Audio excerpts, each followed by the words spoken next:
नमस्कार, आप देख रहे हैं इंडिया न्यूज राजस्थान और मैं हूं आपके साथ आयुष। चलिए बुलेटिन की शुरुआत इस वक्त की बड़ी और अहम खबर के साथ करते हैं। इस वक्त की बड़ी जानकारी आप तक पहुंचा रहे हैं। खबर है कोटा से। तो कोटा से इस वक्त की बड़ी और अहम जानकारी।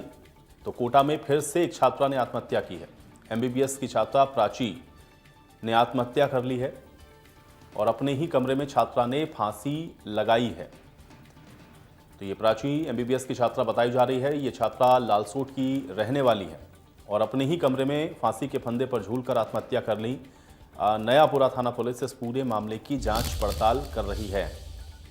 तो कोटा में एक बार फिर से यह आत्महत्या का मामला है और लगातार आप देख रहे हैं कि कोटा से इस तरह की जो खबरें हैं वो सामने आती रहती हैं। आज फिर से एमबीबीएस की छात्रा प्राची ने आत्महत्या की है और अपने ही कमरे में छात्रा ने फांसी लगा ली है और लालसूट की रहने वाली छात्रा बताई जा रही है जिसने फांसी लगाई है। शहर की नयापुरा थाना पुलिस इस मामले की जांच में जुटी है। तो ये कोटा से इस वक्त की बड़ी खबर है। एक बार फिर से एक छात्रा की ओर से आत्महत्या की गई है। ये छात्रा ने फांसी लगाई है। प्राची इसका नाम बताया जा रहा है, लालसूट की रहने वाली है। अपने ही कमरे में फांसी का फंदा लगा करके आत्महत्या की है और एमबीबीएस की ये छात्रा प्राची बताई जा रही है जिसने आत्महत्या की, अपने कमरे में फांसी लगा ली। नयापुरा थाना पुलिस इस पूरे मामले की अब जांच पड़ताल कर रही है। तो कोटा में बार बार हो रही इस तरह की घटनाएं बार बार बड़े सवालों को खड़ा करती हैं कि आखिर इस तरह की क्या परिस्थितियां हैं कोटा के अंदर कि ये जो आत्महत्या के मामले हैं लगातार सामने आते रहते हैं। और अब फिर से एक छात्रा ने आत्महत्या की है और एमबीबीएस की छात्रा बताई जा रही है प्राची, लालसूट की रहने वाली, जिसने आत्महत्या कर ली है। ये बड़ी खबर है, इस वक्त की बड़ी जानकारी आप तक पहुंचा रहे हैं। एमबीबीएस की छात्रा है प्राची जिसने अपने ही कमरे में फांसी लगा ली है, अपने ही कमरे में फंदे पर झूलती हुई मिली है।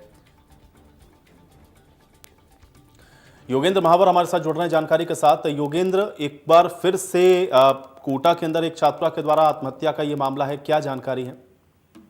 देखिए, ये जो छात्रा है लालसोट की निवासी बताई जा रही है प्राची मीणा, जो कि नयापुरा इलाके में रह रही थी और इसके पिता जो है वो आकाशवाणी में ही जो है वो जॉब करते हैं। जो छात्रा है वो एमबीबीएस की अभी तक जो सामने आया है।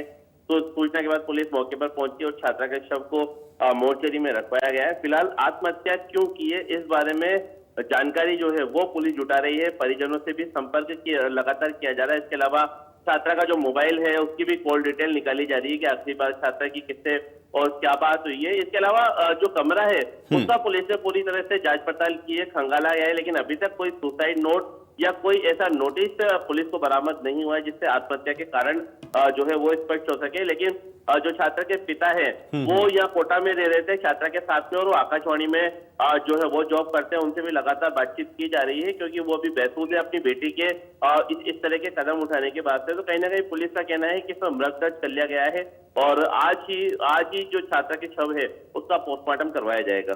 बिल्कुल। तो योगेंद्र, ये छात्रा क्या यहाँ पर अकेले रहती थी या किसी के साथ रहती थी या उसके कोई सहपाठी या उसके साथ वाले कोई ऐसा जो कि कुछ बता पाए इस विषय में कि क्या वजह रही है?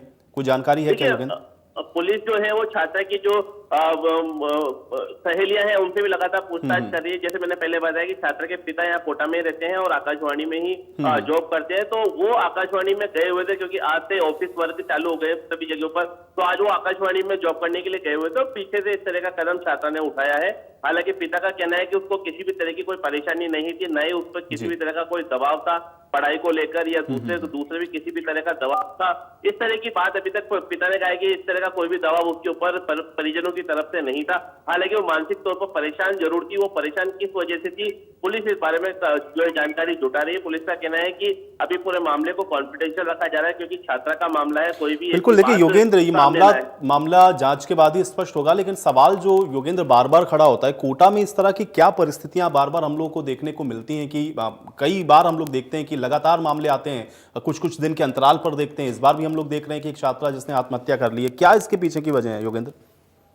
देखिए, कोटा शिक्षा नगरी के नाम से जाना जाता है और यहाँ पर इस छात्रा की बात न करके अगर पिछले जितने सुसाइड हुए हैं उनमें अगर बात की जाए तो उनके ऊपर मानसिक तनाव सामने आया है। क्योंकि जिन स्टूडेंट ने सुसाइड किया वो कोटा में अकेले रहते थे, तो परिवार जैसा माहौल उनको ना तो हॉस्टल में मिल पा रहा था और ना ही उनको कोचिंग की तरफ से कोई ऐसा पढ़ाई का माहौल उनको ढंग का मिल पा रहा था, जिसकी वजह से वो मानसिक तौर पर परेशान होते थे। जैसे पहले सुसाइड के बारे में अगर बात की जाए तो कई ऐसे सुसाइड सामने आए जिसके अंदर पढ़ाई को लेकर प्रेशर सामने आया है।